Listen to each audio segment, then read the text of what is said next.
Kadancheri government higher secondary സ്കൂളിന്റെ 125ാമത് വാർഷികാഘോഷത്തിന് തുടക്കം. MP Abdul Samad Samadani വാർഷികാഘോഷ പരിപാടികൾ ഉദ്ഘാടനം ചെയ്തു.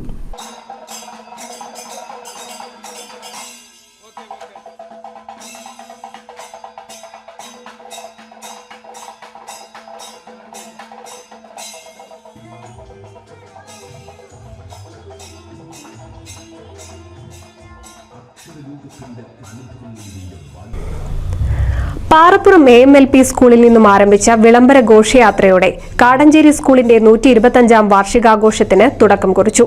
ചടങ്ങ് MP അബ്ദുൽ സമദ് സമദാനി ഉദ്ഘാടനം ചെയ്തു.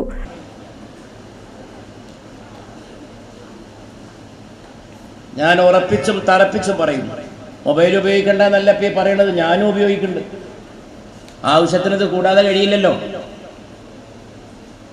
പക്ഷെ അതിൽ പോയി മരിക്കുകയാണ്. മൊബൈലിൽ പറഞ്ഞാൽ ആത്മഹത്യം ചെയ്യും. മൊബൈൽ ആത്മഹത്യാ ആപ്പുകളുണ്ട്. ഇന്ത്യ ഗവൺമെന്റ് നിരോധിച്ച ആപ്പുകളുണ്ട്. കുട്ടികളോട് ഓരോന്ന് പറയും, ഈ ആപ്പ് കുട്ടികളെ കളിപ്പിക്കും, ഗെയിംസൊക്കെ കളിപ്പിച്ച് പിന്നെ കുറേ ദിവസം കഴിഞ്ഞാൽ പറയും, പോയി ആത്മഹത്യ ചെയ്യും, ഗോ ആൻഡ് കമ്മിറ്റ് സൂയിസൈഡ്.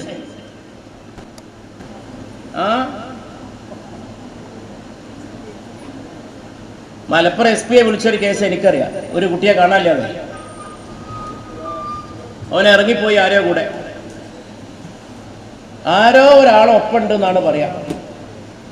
വീട്ടുകാരെ കൂടി വന്നു. ഞാൻ മലപ്പുറത്ത് MP ആയിരുന്ന കാലമാണ്. എങ്ങോട്ടാ പോയെന്നൊരു അഡ്രസ്സും ഇല്ല. നാടാകെ അന്വേഷണം തുടങ്ങി. പ്രിൻസിപ്പൽ M ഷൈനി സ്വാഗതം പറഞ്ഞ ചടങ്ങിൽ പൊന്നാനി ബ്ലോക്ക് പഞ്ചായത്ത് മെമ്പറും PTA പ്രസിഡന്റുമായ പ്രകാശൻ കാലടി അധ്യക്ഷത വഹിച്ചു. Manoor dental college chairman CP ബാവ ഹാജി, കവി മോഹന കൃഷ്ണൻ കാലടി എന്നിവർ മുഖ്യാതിഥികളായി. സാംസ്കാരിക നായകൻ VK സുരേഷ് ബാബു മുഖ്യപ്രഭാഷണം നടത്തി. അന്ന് വിവേകാനന്ദൻ വിശേഷിപ്പിച്ച ഭ്രാന്താലയമായിരുന്നു. അക്ഷരങ്ങൾ ജാതിയുടെയും മതത്തിന്റെയും പേരിൽ വേർതിരിച്ച കാലം. എങ്കിലും ആ കാലത്ത് അറിവിന്റെ വെളിച്ചമുണ്ടാക്കാൻ വേണ്ടിയിട്ട്, വിദ്യാർത്ഥികൾക്ക് പഠിപ്പിക്കാൻ വേണ്ടിയിട്ട് ഒരു സ്ഥാപനം തുടങ്ങിയ, ആ തുടങ്ങാൻ നേതൃത്വം കൊടുത്ത, മൺമറഞ്ഞു പോയ, എന്ന് പറഞ്ഞാൽ ഒരു 100 കൊല്ലം, ഒരു 75 കൊല്ലം മുമ്പ് മരിച്ചുപോയ മനുഷ്യർ, ആ മനുഷ്യരുടെ മുന്നിൽ ഞാൻ ആദ്യം തന്നെ ഒരു നല്ല നമസ്കാരം സമർപ്പിക്കുക. കാരണം മനുഷ്യനായത് എപ്പോഴാണ്? മനുഷ്യനായത് ഭാരതത്തിലെ ആദ്യത്തെ പ്രാർത്ഥന എന്താണെന്നറിയാമോ? ഭാരതത്തിലെ ആദ്യത്തെ പ്രാർത്ഥന ഒരു ദൈവത്തെയും പ്രാർത്ഥിച്ചിട്ടില്ല. ആദ്യത്തെ പ്രാർത്ഥന ദൈവത്തോടായിരുന്നില്ല, പ്രകാശം തരുന്ന സൂര്യനോടായിരുന്നു. ആ സൂര്യനായിരുന്നു ദൈവം, പ്രകൃതിയായിരുന്നു ദൈവം, ഭൂമിയായിരുന്നു ദൈവം, വായു ദൈവമായിരുന്നു, മഴ ദൈവമായിരുന്നു, കടല് ദൈവമായിരുന്നു. അതിൽ വെളിച്ചം തരുന്ന പ്രകാശം സൂര്യനെ പാടി പുകഴ്ത്തിക്കൊണ്ട് സൂര്യഗായത്രിയായി. ആ സൂര്യഗായത്രി എന്ന മന്ത്രം ഒരു മതത്തിനും അവകാശപ്പെട്ട മന്ത്രമല്ല. കാരണം അന്ന് മതങ്ങളൊന്നുമില്ല. സൂര്യഗായത്രി മന്ത്രം ഉണ്ടാകുന്ന കാലത്ത് ഹിന്ദുമതവും ഇസ്ലാം മതവും ക്രിസ്തുമതവും ഒന്നുമില്ല ഈ ഭൂമി. ആ മന്ത്രത്തിൽ അവസാനം പറയുന്ന വാക്ക് ധിയോ യോന പ്രചോദയാത് എന്നാണ്. ചടങ്ങിൽ ഗുരുവന്ദനവും മുഖ്യമന്ത്രിയുടെ കർമ്മശ്രേഷ്ഠ അവാർഡ് നേടിയ civil excise officer Jyothi, cinema serial രംഗത്ത് വളർന്നുവരുന്ന താരമായ പൂർവ്വ വിദ്യാർത്ഥി കൂടിയായ വിനായക് അടക്കമുള്ള ഉന്നത സ്ഥാനങ്ങളിലെത്തിയ വിദ്യാർത്ഥികളെ അനുമോദിച്ചു.